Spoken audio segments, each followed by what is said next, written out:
I'm Owen Bigland. This is the Inside Edge video blog. Okay, I wanted to do another follow-up, as I promised you a few weeks ago, on the current state of the supply side in the Lower Mainland, specifically Vancouver. Let's call downtown Vancouver, Vancouver East Side, but we'll cover Burnaby, Richmond here as well, and how the current government situation we've got, both at a city and a provincial level, has pushed pretty much all the developers now, unless they had already gone through with pre-sales last year, have put them into a wait-and-see mode. Very little development going on. They're not going to be securing much in the way of land assemblies or unit assemblies. They're all going to take a wait-and-see. And how this is going to affect the market 2-3 years from now, when the market does finally turn around, which it always does, sales volume starts to go back up. And we're going to be kind of caught with our pants down here with very little supply. We never did have any supply here. We always do what I call that trickle in supply, because it's so difficult to get anything built in the Lower Mainland, which I'll explain to you here. But I've had a bunch of developers. I mean, I'm in contact with developers all the time because I have clients that are currently involved. I'm not selling them, but they're involved in various land assemblies and unit assemblies.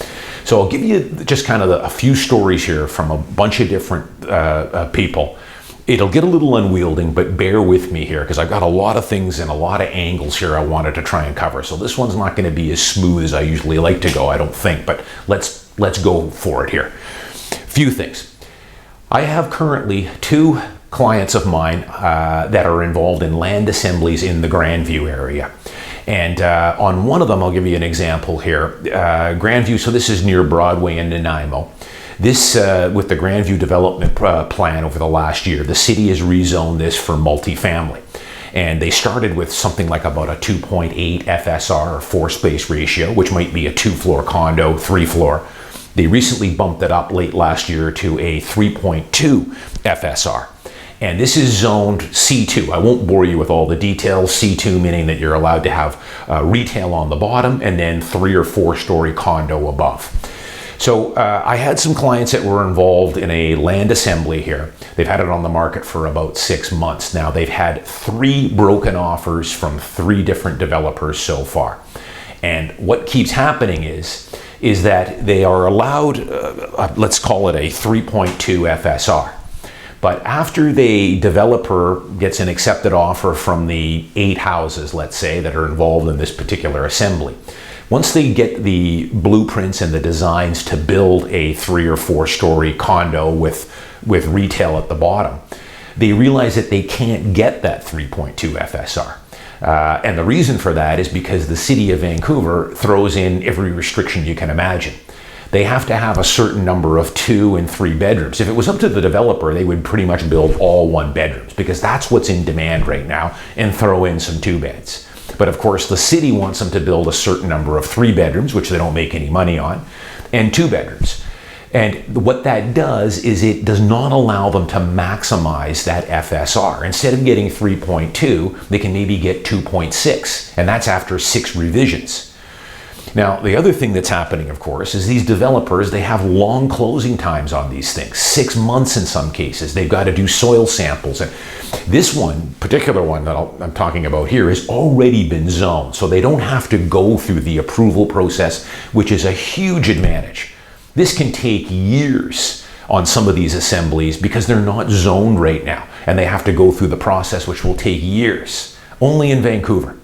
Just on that note, a typical now, from what I hear from my developers now, to buy a piece of property, get it zoned, run it through all the NIMBYs and all the hearings and everything else, is about 4 years in the city of Vancouver. 4 years. You can go down the I-5 to Seattle right now, and if you've been down there lately, you'll see that there is a boom going on down there. Tech boom, condos going up everywhere. 8 to 10 months from start to finish for the city of Seattle. See, the city of Seattle, they want business. They want to build housing. They want to build condos. They want to get people living in the downtown core. You got Amazon in there, Microsoft, everyone. So they greenlight it. Here, we're at 4 years if we're lucky.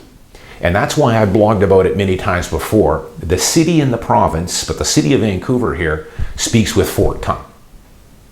They say they want affordable housing and they want to do something about the housing crisis, but yet they make developers go through a gauntlet of red tape and takes 4 years to get it done from the time they secure the land. Remember, they've got tens of millions of dollars tied up here. They purchase the land and then they've got to go through all this before they can put a shovel in the ground. It's not a friendly environment and never has been in this city. And thus, this is why, part of the reason why we've got our current prices. But again, they speak with forked tongue. I've said this many times. It's crazy. Apparently, people can back me up on this. A typical one-bedroom condo to be built in Vancouver, about $200,000 of that goes to the city of Vancouver in various permits, upgrades they've got to do to the roads, the sidewalks, parks, art installations, you name it. It's about $200,000 now goes straight to the city for every one bedroom. So on a $700,000 one bedroom, $200,000 of that is going to the city. People forget that developers aren't making fistloads of money. Don't get me wrong, they make money, but their profit margin on a typical condo is about 15%. They take on a lot of risk. Takes 5, 6, 7 years from the time they secure that land to the time they get it through permits, to the time they put a shovel in the ground, pre-sell it, and then 3 years of construction and turn over the keys before they make their money. 6, 7 years. A lot of money, a lot of capital tied up for a 15% return. It's good, but the real money makers in this are the city of Vancouver. They're making $200,000 on every one bedroom.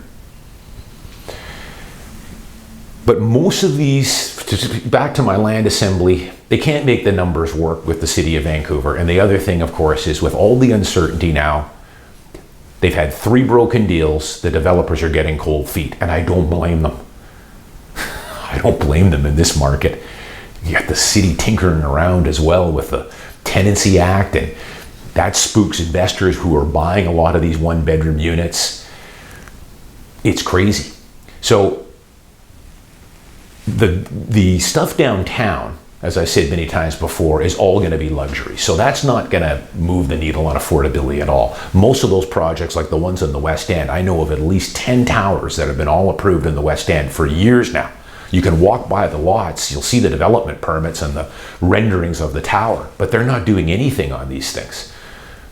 Most of them, if you walk by them, the signs have been vandalized or kicked over. So they're all on a holding pattern on those. But the ones on these ones in Grandview, these are what I would call somewhat affordable. These were going to be coming in at about $1,000, $1,050 a square foot for a brand new wood frame. Let's call it at Nanaimo and Broadway. So this was going to be somewhat affordable for Vancouver. But those are all off the table now. None of that is going to get built here. So eventually, when this market does turn, which it always does, we get a new government, the economy turns around, there's more optimism out there, those projects will be back green-lighted again. But remember, it's going to take 3 years from that point to get these built. That's how long it's going to take to get the marketing together, to do the renderings, to do multiple revisions of these buildings, pre-sell it for 6 months, then put the cranes out and start building. It's 3 years. And we've got 40,000 people coming into the Lower Mainland every year. Thus, we have a near zero vacancy rate, and we have a rental market that is just brutal. Got an email from a developer. I've had a few of these from some small builders. And the story is all the same with these guys. They tell me, that Owen, I've been born and raised in Vancouver. I started building homes on the west side. Moved over to the east side and started building homes. But 3 or 4 years ago, I gave up on Vancouver. Couldn't take it anymore. Just too much red tape. And I've got clients this, and people can back me up on this because I know I've got viewers, some of you guys. It's now taking about 1 year, to buy, let's say, a 33 by 120 in East Vancouver and get all your permits and everything put together and approved and inspected before the city will give you your building permit. 1 year. And here you've got an old dilapidated tear-down house that when the new house is built will have 1 or 2 suites down and a laneway house in back. So we're adding 3 rental units there. You think the city would be wanting to green like this? 6 weeks, 4 weeks will get you approved. Build it. But no, it takes a year. And they nickel and dime you in tens of thousands of dollars in fees and inspections and permits. Again, they speak with forked tongue on this. I've had several builders, small independent builders, tell me this, and this was another eye-opener for me, and I feel for these guys big time. Gave up on Vancouver. A guy told me, I've been now building out in Burnaby. I've got 2 spec homes that I started building a year and a half ago. They're finished. I've had them on the market now for coming up to 6 months. Now, unbeknownst to me, these guys tell me that if they don't have this house sold within 6 months, and let's face it, that's a tough market right now, buying a new detached home. That market is in a strong buyer's market, unlike the condo market. After 6 months, if they haven't sold that home, they've got 2 choices. They have to pay now that BC spec tax, empty homes, and if they're in Vancouver, they got to pay the BC spec tax and the Vancouver empty homes tax. Double whammy. Or they have to rent it. So these poor guys, they're not in the property management business. It's a brand new high-end house. Do they really want to put a tenant in there for $3,000 or $3,500 a month? That's the whole idea with a brand new house. If people want to buy a new house, they don't want to buy a used house, not to mention the fact that with our current Tenancy Act, it all favors the tenants. Once they put a tenant in there, there's no going back. They can't get the damn guy out. You can't put a fixed term tenancy in there anymore and he leaves after a year. It converts now to month. So they have no choice now but to pay the $5,000, $6,000, $7,000 to the province while they're trying to sell this brand new house. And again, what these guys have told me is it's just perpetuating the problem, because now developers, small builders, let's call these guys, are not going to touch these tear down homes right now. So here you've got a dilapidated old bungalow, single family home, that these builders don't want to build now because they're afraid. If they tear it down and build it and can't sell it in 6 months, I got to put a tenant in it or pay this dumb tax. And these new homes are going to go from a single family home to having 2, 3, or 4 units in there. 2 basement suites and a laneway house, or 1 basement suite and a laneway house. No matter what, they're increasing the rental supply by 200 or 300%.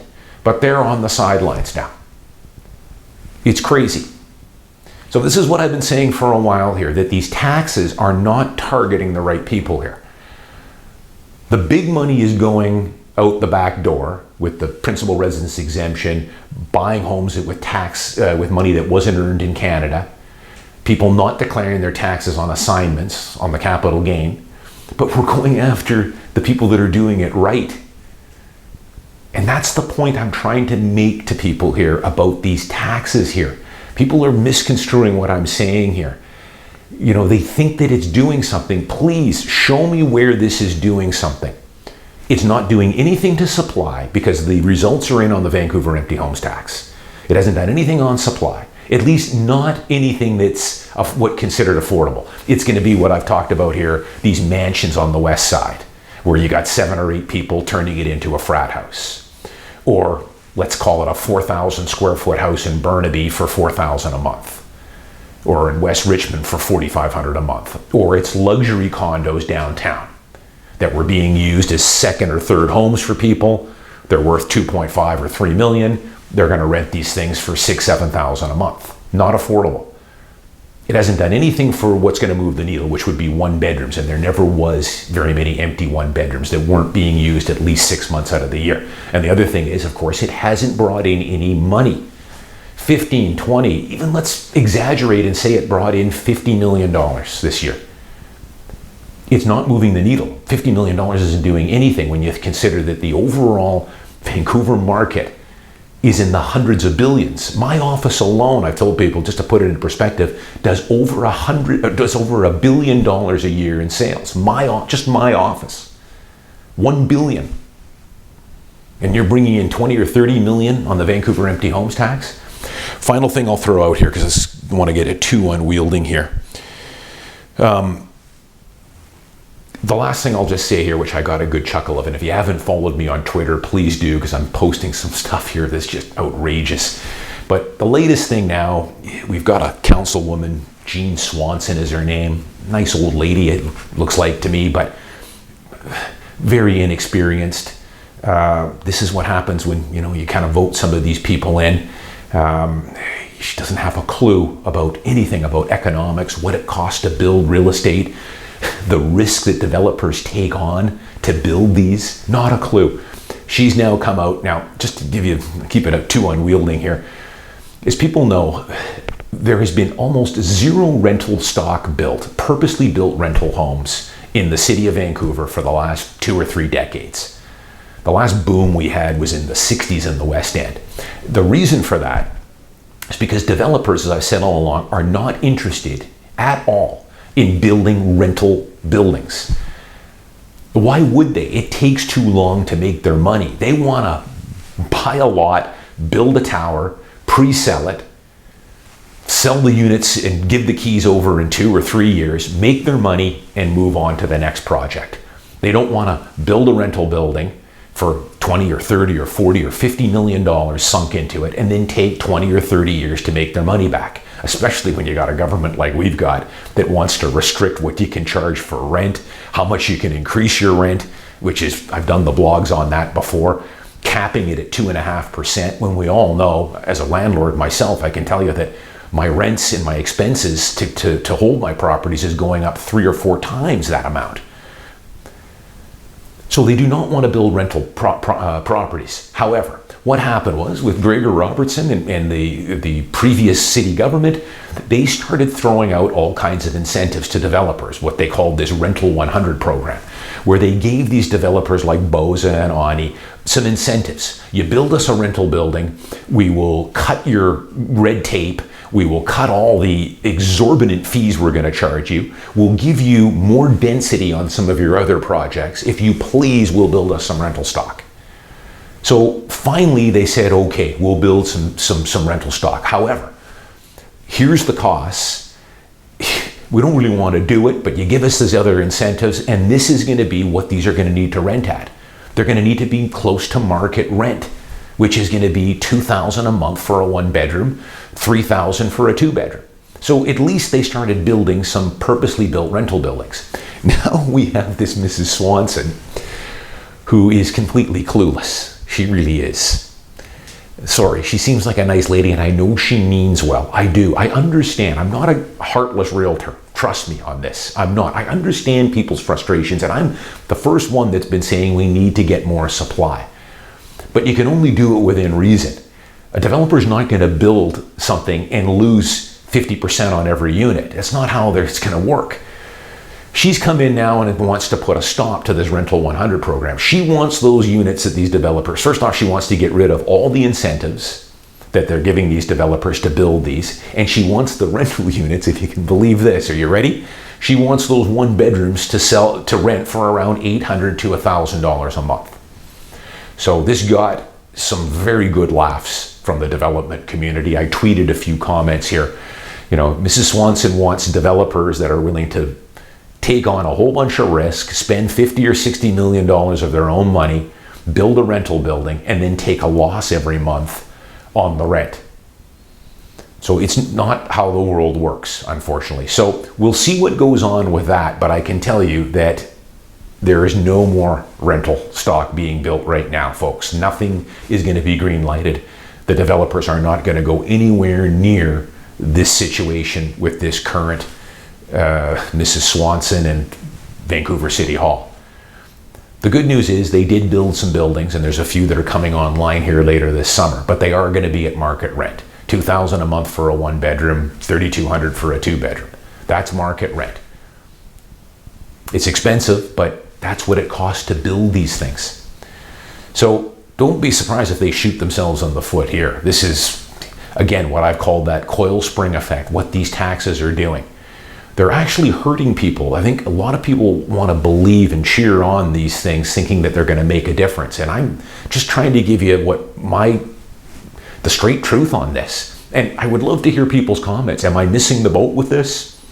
Because I talk to a lot of developers.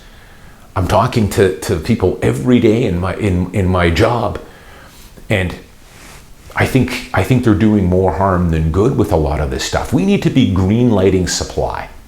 Said it all along, instead of trickling in demand, or supply, sorry, instead of trickling it in. And instead of trying to curb demand, which is going to be very difficult to do in a city as great as Vancouver. I've said this many times, this is one of the best cities in the world to live. If you don't want to take my word for it, read the dozens of magazines every year that were right at the top of the list. Money can flow anywhere it wants these days. People from back east, from Toronto, this is where they want to live then when they retire. They're not, they're not weighed down with what local jobs are paying in a lot of cases. They're selling their home in Toronto for 1.5 and buying a condo in Yaletown. These are my clients. Money can flow wherever it wants, and they're Canadians, and it doesn't have to be earned here. People always point to what the average guy works here in Vancouver compared to what home prices are, and I've told people for many years that it's an equity-driven market here. It has nothing to do with what local wages are. If it did, condos in Yaletown would be 200 grand. But this is causing more damage than I think people realize, and you're going to see that when the market finally does turn. We've got very little supply coming online, and the cavalry is nowhere to be found, because once the market turns, and it always does, sentiment will change, governments come and go. They're all the same. It's not just the NDP. They all want to try and do a smoke and mirror show here to make it look like they're doing something when they really aren't. I want to advise people just to see through all that stuff. But when the market does turn, sentiment gets better, we're going to be caught short here, really caught short now on supply.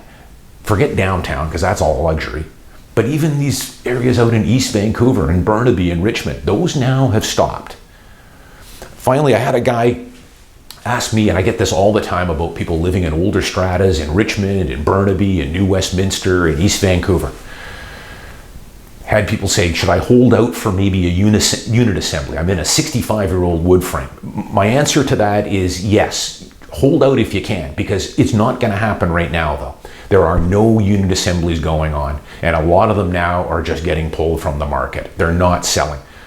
Developers are not interested right now in taking out an entire strata unless they're going to steal it from you.